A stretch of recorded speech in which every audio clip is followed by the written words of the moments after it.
So I visited Europe in the past few weeks, and I started off with Paris, and Paris was a absolutely wonderful city. I loved being in Paris, and feeling pretty, you know, homesick, even though it's not my home, about Paris. But anyway, while I was in Paris, I had an incident where I fell into a scam, basically.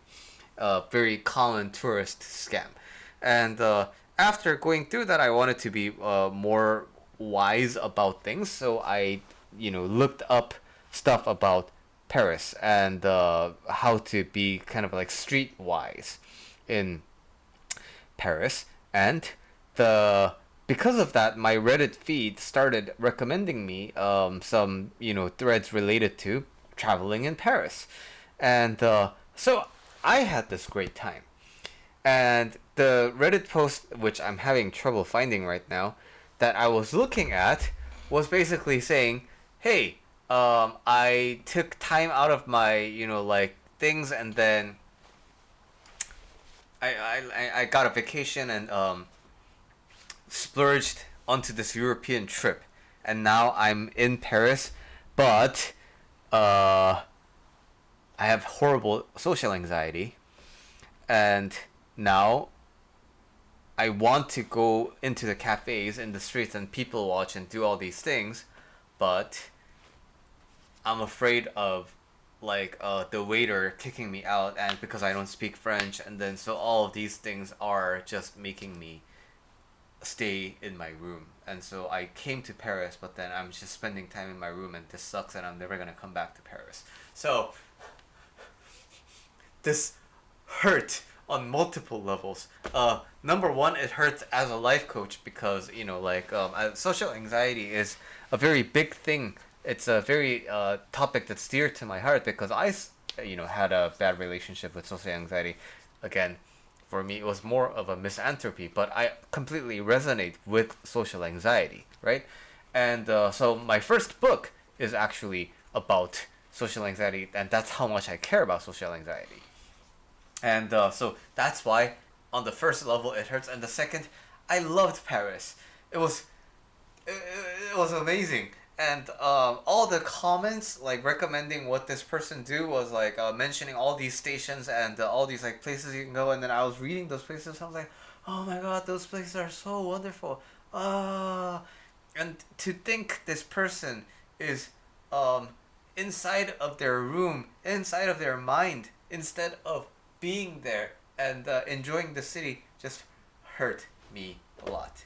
But anyway, so in those cases, I'm sure this happens a lot, right? One of my all-time favorite Saturday Night Live videos are is a video with Adam Sandler, and it's like he's a travel agent for tours of Italy, and then so the skit starts out by saying like, hey, like use my travel agency, and then you're gonna explore the Amalfi Coast and then visit Rome and blah blah blah.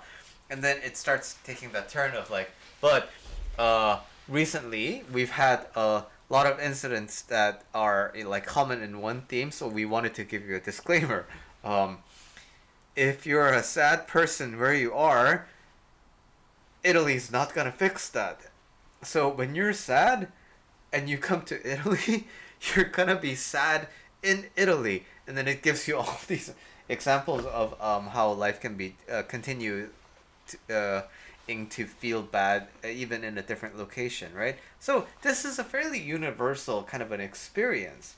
So what should we do in these cases? Well, I think most suffering happens because you're kind of stuck in the middle, right? You're stuck in the middle of conflicting desires. So I want to have the cake and eat it too, kind of a thing. In the case of this specific scenario, it's about I want to branch out of my comfort zone and I want to explore the city. And I want to be adventurous. I want to live my life. I want to seize the day. And on the other hand, I want to feel safe. I need to feel safe. And these two desires are inherently conflicting, right? So, it's important in order to remove suffering from cases like this, it all comes down to deciding which desire you are going to have. Because why? If it's possible to have both desires fulfilled, then this wouldn't be a problem in the first place, right? You would just go do that.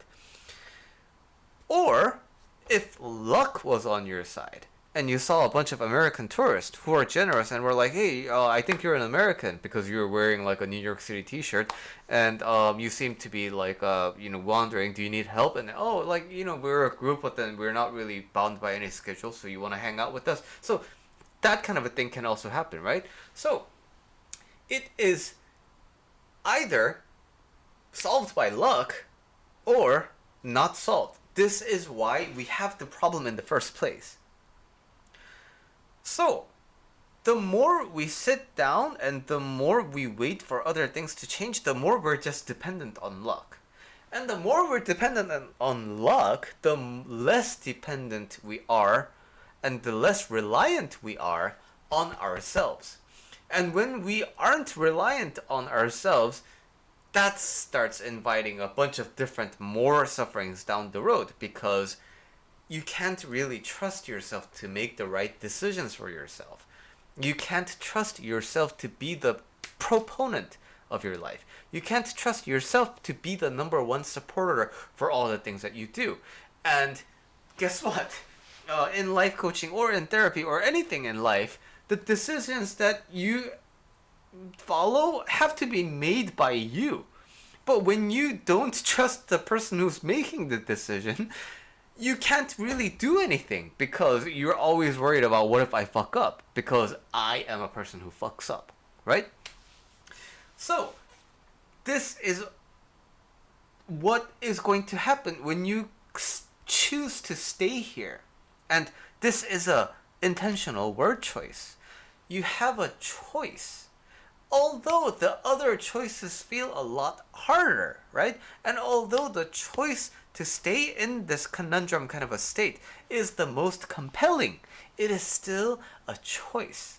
If it wasn't a choice, I wouldn't be making this video, because why? What's the point? You're fucked anyway, right? But you're not fucked, because you have the power to decide. So, the idea behind choosing is this. You either decide, hey, you know what? No one knows me here. I'm alone in this foreign continent. And so if some people cuss me out, then I'm gonna be okay, because I'm gonna leave in a few days anyway. Or I'll just go into a new neighborhood. So that's one way of thinking about it that allows you to take risks, because there's less things at stake. You're not home. And the other thing is, you know what? I tried. And I give myself credit for that. And you know what? Being alone in the hotel room, I think it is still refreshing. I got to, now I can say, hey, I visited Paris. Now I can say, hey, I went to Charles de Gaulle airport. And now I can say, I didn't do nothing in Paris, so I did some things. And you know what? Looking at my life and looking at my social anxiety, that's already something to be proud of. I'm happy. And the rest of the trip, I'm not gonna feel guilty even if I just stay in my room all night, because, hey, you know what? The rest is just a bonus. I've already had a wonderful trip. So, that's another thing you can choose, right? So, the important thing is deciding. But deciding doesn't mean, okay, you know what? I'm gonna decide to venture out. But what if I fuck up again? Shouldn't I just be in my room? That's not deciding, right? That's still lingering. Deciding is a lived experience that we call deciding, right? And it's important for you to experience what a decision feels like when you make it. And so, why people are so averse to it is because some choices, some decisions were, in retrospect, very regrettable. And therefore, we fall into this binary of there is a good decision and there's a bad decision. But the knowledge and the dharma that I want to impart on you relating to that is there's always a way to view things differently, because nothing has any inherent quality.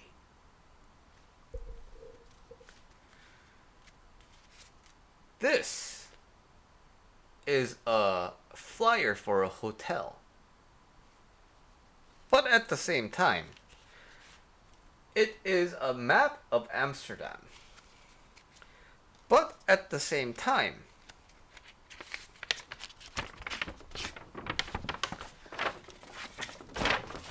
it is artwork. But at the same time, it is information. But at the same time, if I decide to blow my nose on it, this is napkin tissue now. And at the same time, if I decide to write notes on it, it's a scrap paper. At the same time, if I wipe my butt with it, it's toilet paper. So the point that I'm trying to make is, whatever it is, there is a context that defines the experience. The decisions you made in the past is regrettable to one specific context and scenario. But tomorrow and the future is full of unknowns that can change your perspective and turn that regret into the best thing that happened into your life. You never know. But we keep falling into this trap of, oh no, we do know. This is a fucked up thing that I did. And we keep reinforcing this black or white, all or nothing binary. And that is what needs to be loosened up a little bit, in my opinion. So, that was my opinion on having social anxiety while traveling. If you have social anxiety and you are planning to travel soon, I hope that you get the help that you need, either through me or your therapist or any other resources. Feel free to talk about that in the comments or hop onto my Discord channel and we can talk about some more things. Alright, I will see you in the next video.